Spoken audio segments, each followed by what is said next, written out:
ვარლამ შალამოვი, პავლე მოციქული.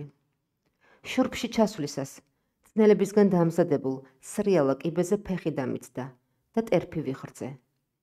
უფროსობისთვის ცხადი გახდა, რომ დიდხანს ვიკოჭლებდი და რადგანაც უსაქმოდ ჯდომა არ ეგებოდა, ჩვენი დურგლის, ადამ ფრიზორგერის თანაშემწედ გადამიყვანეს.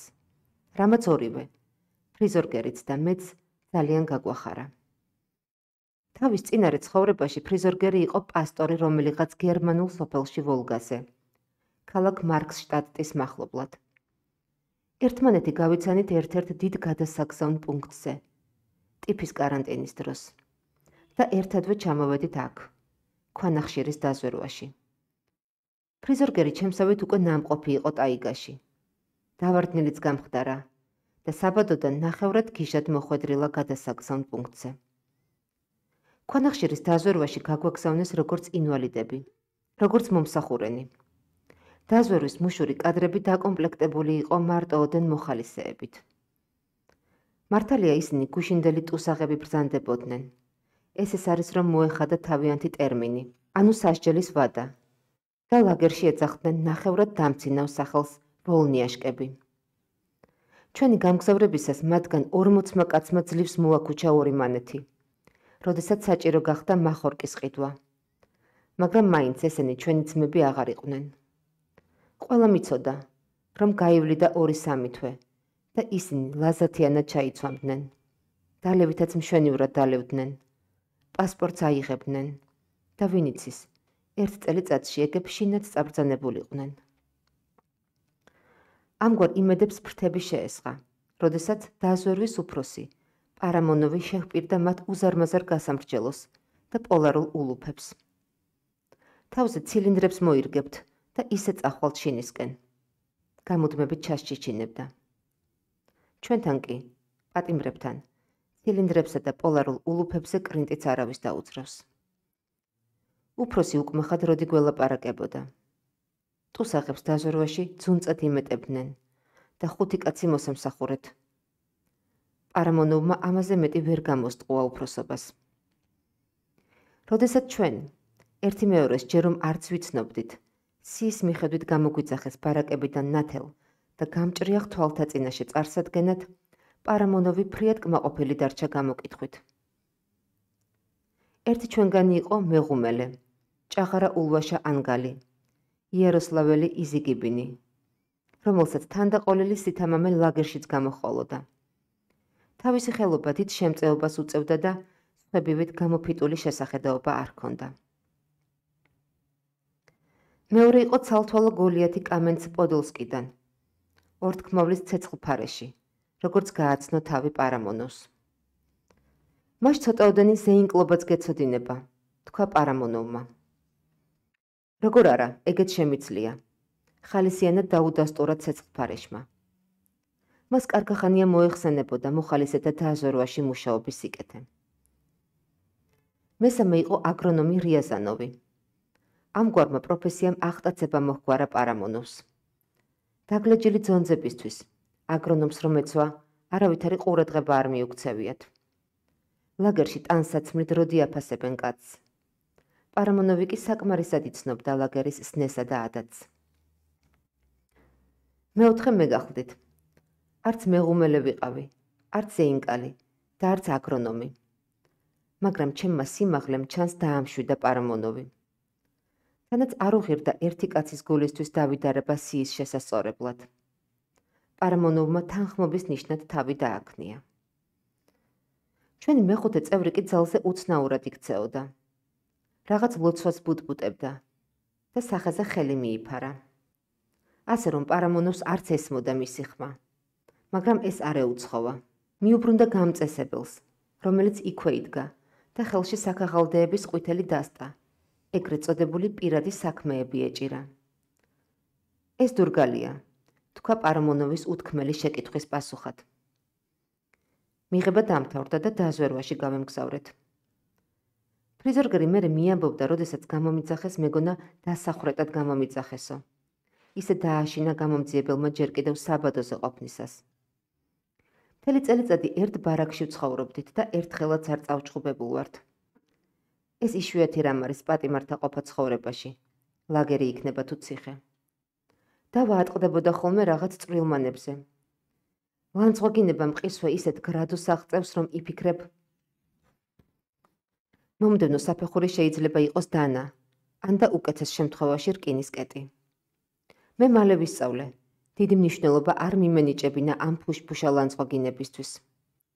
მხურვალება სწრაფად ორთქლდებოდა და თუ კი ორივე მოდავე ზანტად განაგრძობდა კინკლაობას, ამით ჩვეულებას უფრო უწევდნენ ანგარიშს ვიდრე თავმოყარეობას.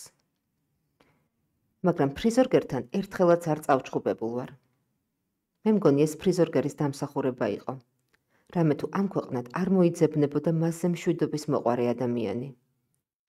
არავის მიაყენებდა შეურაცხყოფას. ბევრი ლაპარაკიც არ უყვარდა.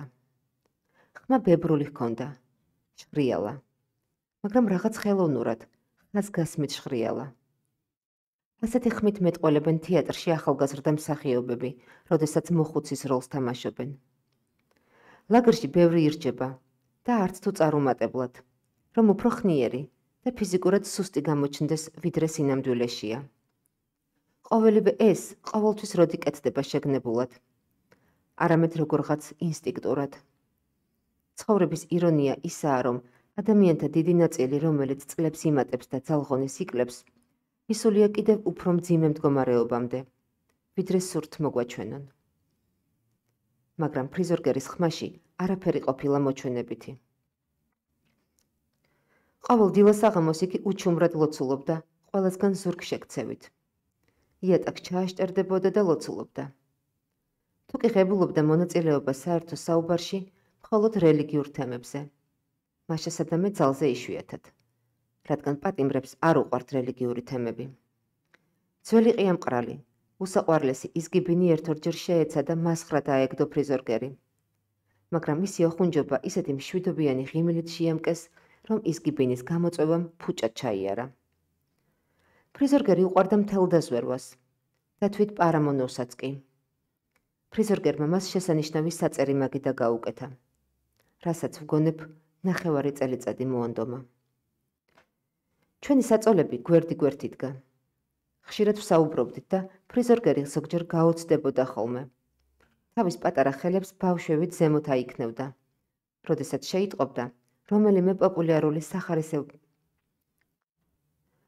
პოპულარული სახარებისეული ისტორია რომ ვიცოდი. მსგავსი მასალის ცოდნა თავისი სულიერი მიამიტობის გამო მხოლოდ მორწმუნეთა ვიწრო წრის აულადიდებად მიაჩნდა. იგი ხითხითებდა და ძალზე კმაყოფილი იყო, როდესაც ამგვარ ცოდნას ვამჟღავნებდი. და ჩემგან შთაგონებული შეუდგებოდა სახარებიდან იმ ამბების თხრობას, რომლებიც ბუნდოვნად მახსოვდა, ან და საერთოდ არ ვიცოდი. ძალიან მოსწონდა ასეთი საუბრები. მაგრამ ერთხელაც 12 მოციქულის ჩამოთვლისას ფრიზორგერი შეცდა. პავლე მოციქული დაასახელა. უმეცრის მთელი თავდაჯერებით პავლე მოციქულს ყოველთვის ვთვლიდი ქრისტიანული რელიგიის ჭეშმარიტ შემქმნელად, მის ძირითად თეორიულ ბელადად. ამ მოციქულის ცოტაოდენი ბიოგრაფიაც ვიცოდი და ხელიდან არ გავუშვი შემთხვევა. შემესწორებინა ფრიზორგერისთვის. არა, სიცილით თქვა ფრიზორგერმა. თქვენ არ გცოდნიათ, აი, და თითების მოხრას შეუდგა. პიტერ, პაულ, მარკუს. ყველაფერი ვუამბე, რაც კი ვიცოდი პავლე მოციქულზე. ყურადღებით მისმენდა და დუმდა. უკვე გვიანი იყო, უნდა დაგვეცინა. ღამით გამაღვიძა და ჭრაკის მოციმციმე, კვამლიან შუქში დავინახე თვალგახელილი ფრიზორგერი და მომესმა მისი ჩურჩული. უფალო, შემეწიე. პიტერ, პაულ, მარკუს. დილამდე თვალი არ მოუხუჭავს. დილა ადრიან წავიდა სამუშაოზე. საღამოს კი გვიან დაბრუნდა, როდესაც უკვე მეძინა. წყნარმა, ბებრულმა ტირილმა გამაღვიძა. მუხლებზე დაჩოქვილი ფრიზორგერი ლოცულობდა. რა დაგემართათ? ვკითხე ლოცვა რომ დაამთავრა. ფრიზორგერმა ჩემი ხელი მოძებნა და ჩამომართვა. თქვენ მართალი ბრძანდებით, თქვა მან. პავლე არ ყოფილა 12 მოციქულთაგანი. მე დამავიწყდა ბართლომე. ხმა არ მომიღია. თქვენ გიკვირთ ჩემი ცრემლები, თქვა მან. ეს სირცხვილის ცრემლებია. არ შეიძლებოდა, არ უნდა დამვიწყებოდა ამგვარი რამ. ეს ცოდვაა, დიდი ცოდვაა. მე პასტორ ადამ ფრიზორგერს ჩემს მიუტევებელ შეცდომას მიმითითებს უცხო კაცი. არა, თქვენ არაფერში არ ხართ დამნაშავე.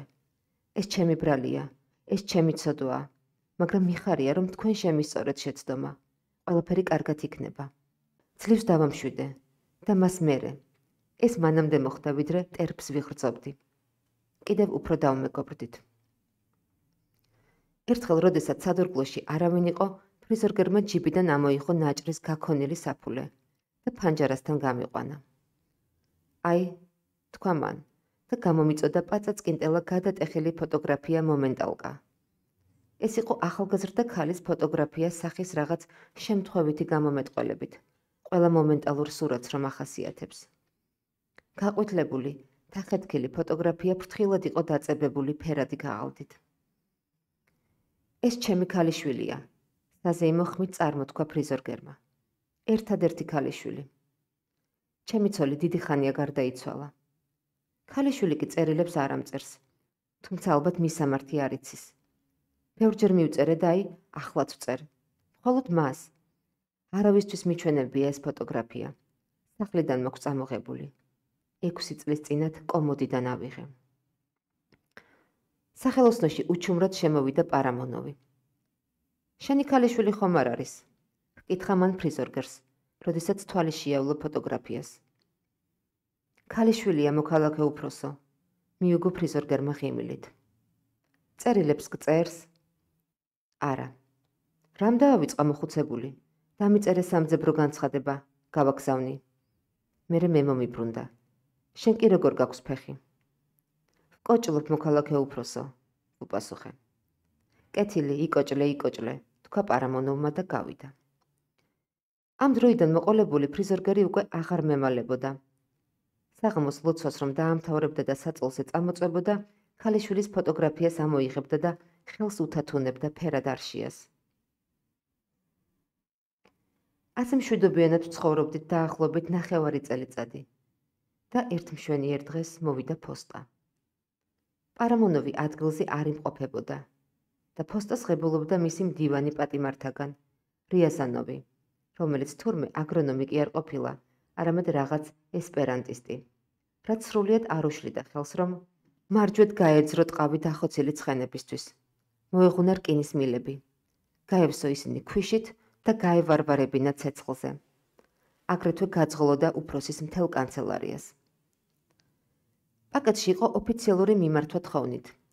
გაეცნოთ პატიმარ ფრიზორგერისათვის ესა და ეს სტატია, სასჯელის ვადა, მისი ქალიშვილის განცხადება, რომლის ასლი ერთვოდა მიმართვას. ფრიზორგერის ქალიშვილი განცხადებაში მოკლედ და გარკვეულად წერდა შემდეგს. დავრწმუნდი რა იმაში, რომ მამაჩემი ხალხის მტერია, უარს ვამბობ მის შვილობაზე და მოვითხოვ, რომ ეს ნათესაობრივი კავშირი გაუქმებულად ჩაითვალოს. რიაზანოვმა ხელში შეატრიალა ქაღალდი. რა საზიზღრობაა, თქვა მან. ნეტავი რისთვის დასჭირდა, პარტიაში ხომ არ შედის. მე სხვაგვარად ვფიქრობდი. ნეტავი რა საჭიროა, რომ ასეთი განცხადება გავუგზავნოთ პატიმარ მამას. რა არის ეს? სადიზმის თავისებური სახეობა, ნათესავებისთვის ტუსაღის ვითომ და სიკვდილის შეტყობინების მსგავსი, როგორც პრაქტიკაშია მიღებული. თუ უბრალოდ წადილია იმისა, რომ ყველაფერი კანონის მიხედვით შესრულდეს. თუ კიდევ სხვა რაღაც უნდა ვიგულისხმოთ. მისმინე ვანიუშკა, ვუთხარი რიაზანოვს. ფოსტა შენ გაატარე რეგისტრაციაში. რას მოვასწრებდი, ეს არის მოვიდა. მომეცი ერთი ეგ პაკეტი. ვუთხარი რიაზანოვს და ვუამბე რაშიც იყო საქმე. წერილს რა ვუყოთ? თქვა მან ჭოჭმანით. მამასაც ხომ მისწერს წერილს. წერილსაც დააკავებ. კარგი აიღე. პაკეტი დაუჭმიჭნე და ანთებული ღუმელის ღია კარში შევჩურთე. ერთი თვის შემდეგ წერილიც მოვიდა. იმ განცხადებასავით მოკლე იყო. ისიც დაუწვით იმავე ღუმელში. მალე სხვაგან გადამიყვანეს. ფრიზორგერი იქვე დარჩა და შემდგომში როგორ ცხოვრობდა, ეს კი აღარ ვიცი. ხშირად ვიხსენებდი ხოლმე, სანამ გახსენების თავი მქონდა. მესმოდა მისი მთრთოლვარე, ახელვებული ჩურჩული. პიტერ, პაულ, მარკუს.